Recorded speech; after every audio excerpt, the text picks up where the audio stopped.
Arkadaşlar selam. Bismillah dedik, yola çıktık TS için. Şimdi TS'ye gideceğiz. Allah izin verirse TS'mizi alırsak 2 güne çıkıyor rapor bildiğim kadarıyla. Perşembe gününe normal muayeneye koyacağız. Bu şehir içi ilk deneyimim. İlk tecrübem oluyor. Bakalım.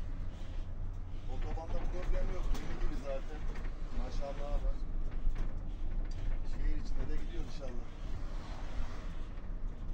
Hadi bismillah. Bak babacığım. Evet. Ben de önemli, çok güzel.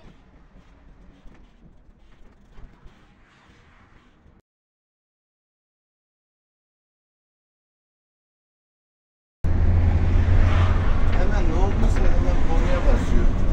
Gördün mü? Kayseri'deki şoförler maalesef biraz daha hızlı olsun, atik olsun istiyor da kocaman ağır vasıta otobüs. Ha, uçacak değiliz ya. Senin aracın büyük kardeşim. Sen yavaş gideceksin. Sen büyük arabasın, büyük otobüs. Sen büyüksün baba. Allah'ım kazasız belasız gidersek inşallah. TS'mizin sonunu halledersek.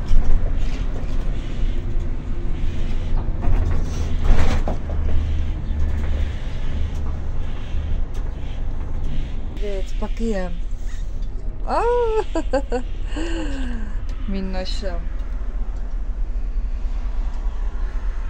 Biraz daha ebatları hesaplayamıyorum henüz. Normal yani bir tecrübe sahibi değilsin ama yine de Şimdi şöyle baktığım sen zaman, ne kadar usta olursan ol, karşı tarafındaki eğer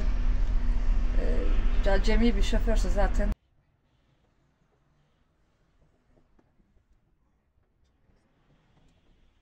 Reis, cillop gibi geçti, hadi bakalım. Nasıl öpür dönemeçleri? bayırdan çok sıkıntıya gidiyorum. Arkaya kaçırdım. Alışacağım. İzine de mümkün olduğunca bayırlı yolları tercih et. İkiye çek, ikiye çek. Vites ikiye çek.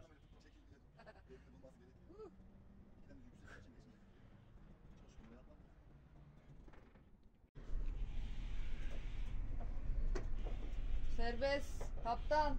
Ha şöyle ya. Muavinlik yap. Şimdi aracın koltukları falan çıkınca daha böyle bir içeri açıldı, daha net görebiliyorum, daha iyi yönlendirebilirim sana.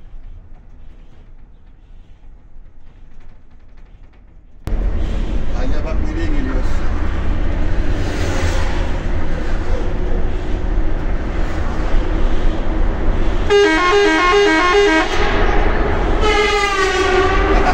O da sana geçirdi. Ona selam veriyorum. Değerli Büyük Belediye Başkanımıza gerçekten çok teşekkür ediyoruz. Yollarımız geniş geniş. Harika yani. Kayseri çok güzel gelişti bu konuda. Memduh Büyükkılıç. Mevlüt Başkanım kazandı Ellerinden yine her öperiz zamanki başkanım. gibi. Mustafa Yalçın Başkanım da kazandı Talas Belediye'mizi. Çok mutlu oldum yani. Çok aşırı derecede Ya sevindim. burada siyaset değil ama Mustafa Bey'in özelinde gerçekten hizmet eden bir şahıs. Ne kadar yatırımları oldu ama Çok yani. güzel yatırımları var, çok güzel hizmetleri var Talas Belediyesi için. Siyasi olarak görüş bilimi değil. Sadece Mustafa abinin şahsı çok hoşumuza gidiyor, çok değerli bir abimiz. Evet, evet.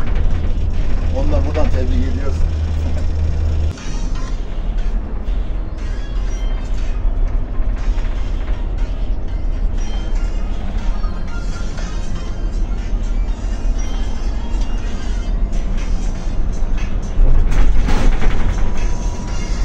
Tabii şu an giderken biraz yoğun sesler var araçta çünkü sabitledik ama dolabı falan yine de tak tak bir yerlerden hele masaya baktı.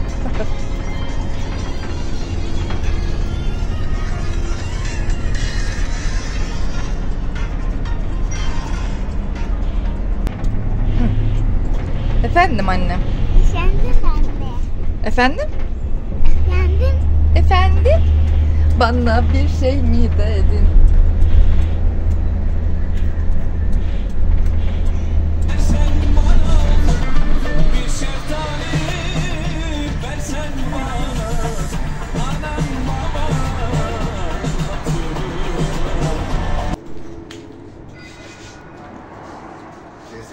için geldik. Yakışıklı bir arkadaşımız var burada, yardımcı olacak şimdi bize. Burada muhasebe işlemlerini yapacak. Sonra mühendisimiz aracımızı inceleyecek. Aracın TSE'sini alacağız. Sonra da muayeneye gideceğiz inşallah. Tamam, tut şunu Alyacığım. 2095 lira. Tut bakayım şöyle. Elimde var istersen. Daha iyi. Ne kadar top? 2950. 3000 verin. Sen ver. 3 ver. Hey, gideceğim. Çok güzel bir çanta. Al abicim. Sen neredesin?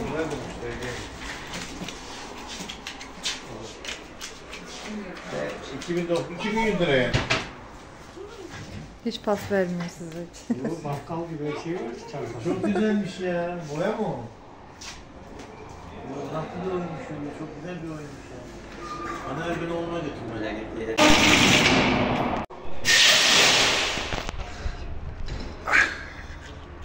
Allah ver dedim, ver yoksa çalacak. Arkadaşlar TSE'den geçtirdik aracımızı. Darısı inşallah muayeneye. Orada bir görüntü alalım istedik.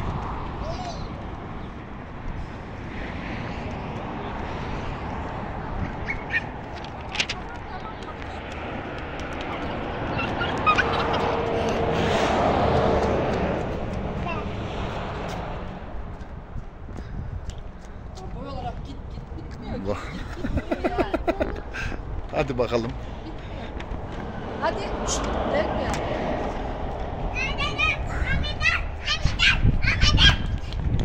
Evet. Şu an TSE'miz onaylandı. Ne kadar ödedik TSE'ye? 2950 ödedim. Tamam. Ben 3000 olsun dedim de 2950 olsa yeter dedim.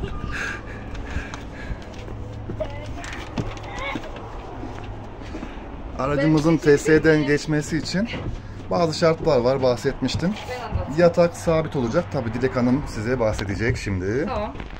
Bir yatak alanımız olacak. Bunlar sabit bir şekilde olması gerekiyor. Bir masa ve 2 koltuk karşılıklı. Yemek yeme Bunlar da alanımız. sabit olması gerekiyor. Aynı zamanda dolap, işte masaüstü ocak. Bunlar da sabit olacak. Tüpümüz de var. Bu kadar. TSE'nin aşaması. Yemek yapma yerimiz, ocağımız, dolaplarımız açılmayacak, kilitli olacak ve Tabii bir ki bu şekilde değil. Yani bu şekilde kalmayacak. aynen bunun için yaptırdık. Muayenemizi yaptıracağız. Ondan sonra da kuaförümüz geliyor. Amacımız neydi? Dilek Hanım bunu yapmamızın sebebi neydi? Bunu yapma sebebimiz hızlı bir şekilde sigortası maalesef koltuk sayısı yüksek olduğu için otobüslerde 51 milyar yani 51 bin TL sigorta ücretini hani kısa sürede karavana çevirmek için oradan bir meblağsı düşerse çünkü sonuçta kapıda yatıyor.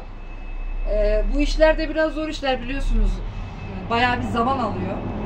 İşte yalıtım yapılacak, tavanlar yapılacak, mobilyasıydı, aksamıydı filan.